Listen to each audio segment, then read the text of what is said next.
selamat datang di Dapur Yami. Balik lagi di program Yamipedia barengan kita berdua. Ada aku Hana dan juga Gilang. Hai, nah kali ini kita akan membahas mengenai jenis-jenis whipping cream yang biasanya banyak digunakan di Indonesia. Betul sekali. Agar teman Yami di rumah nanti bisa lebih maksimal dalam menggunakannya. Betul sekali. Dan ini menarik banget. Jadi mendingan kita langsung aja yuk ngebahas itu.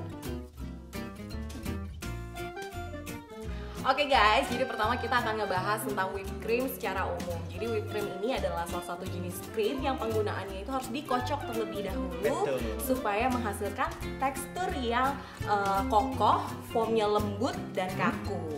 Dan caranya supaya maksimal, kondisi dari krim itu juga harus dingin.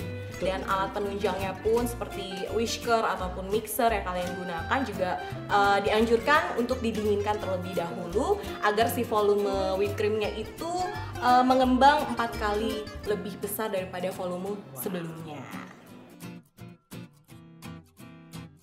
Nah, selanjutnya kita akan membahas mengenai bentuk krim yang biasanya kita temui di Indonesia. Pada dasarnya ada 3 jenis bentuk. Yang pertama adalah bentuk cair, kemudian ada yang bentuk bubuk, kemudian yang terakhir adalah dalam bentuk yang udah dikalengin.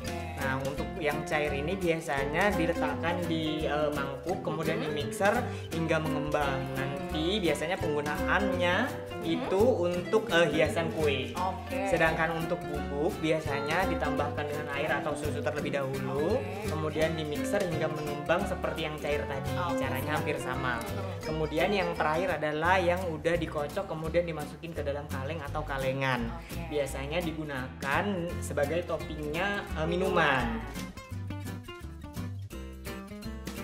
Oke, kita beralih ke jenis-jenis whipped cream berdasarkan sumber lemaknya ya. Yang pertama itu adalah whipped cream dairy. Jadi whipped cream dairy ini dia terbuat dari susu atau lemak hewani, dimana dia karakternya tuh ya Gil, kalau dari segi warna itu dia tidak seputih whipped cream non dairy. Dan kalau dari segi rasa dia juga tidak terlalu manis dan dia cenderung lebih gurih. Betul kan ya? Dan untuk teknik pengocokannya pun dia tidak boleh overwish karena dia akan teksturnya itu pecah dan dia tidak terlalu tahan di suhu ruang, dia gampang mencair. Dan kalau dari segi harga memang dia lebih mahal, dan tadi dari segi rasa dia lebih enak ketimbang non dairy, sehingga penggunaannya itu biasanya dicampurkan untuk bahan kue atau untuk filling, untuk bahan campuran minuman ataupun ganache seperti itu. Nah, yang kedua adalah whipped cream non dairy. Biasanya terbuat juga dari susu, kemudian bahan tambahannya menggunakan minyak nabati atau minyak sayur yang lainnya. Kemudian bentuknya dia biasanya ada 2, yaitu bentuk bubuk, kemudian ada juga yang bentuk cair. Kalau untuk yang bentuk bubuk ini biasanya ditambahkan air terlebih dahulu atau ditambahkan susu, kemudian dikocok dalam kondisi dingin hingga dia mengembang. Semakin overwish atau semakin lama pengocokannya, maka dia akan semakin kaku atau semakin firm. Jadi kenapa misalkan dekorasi kue menggunakannya adalah produk yang non dairy. Selain itu warnanya dia juga akan lebih putih daripada, lebih cantik daripada produk yang dairy.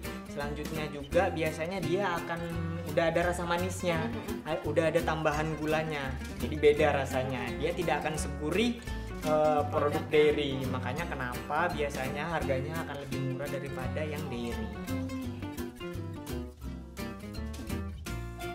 Nah teman-teman Yami, itu tadi penjelasan dari kita berdua tentang jenis-jenis whipped cream, perbedaannya dan juga cara penggunaannya. Semoga bermanfaat ya buat kalian semua di sana. Nah, jangan lupa juga tonton terus video Yami di Instagram, Facebook, dan juga YouTube. Kemudian download apps Yami. Jangan lupa juga tonton terus Yamipedia dan kasih kita ide untuk bahasan di video selanjutnya. Betul sekali. Bye!